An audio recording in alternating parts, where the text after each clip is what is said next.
तो ठीक है, चलें। No cross talk please. Senator साहिबा तशरीफ रखें। No cross talk. नहीं, अल्लाह का फजल है, मेरे भी यहाँ बैठे हुए हैं, मैं यहाँ बैठी हुई हैं। No cross talk please. Order in the house.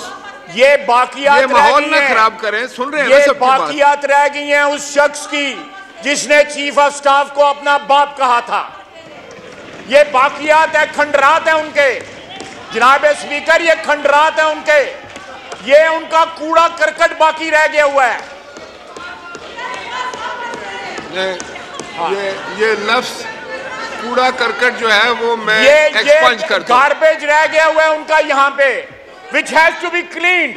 देखें, order in the house please. ख्वाजा साहब एक मिनट, एक मिनट, एक मिनट, एक मिनट, एक मिनट, एक मिनट, एक मिनट। देखें, आप तशरीफ रखें, आप तशरीफ रखें,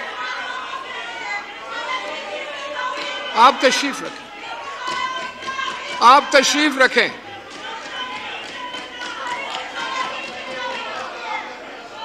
देखें, आपके सीनियर्स ने बात की, आप तशरीफ रखें।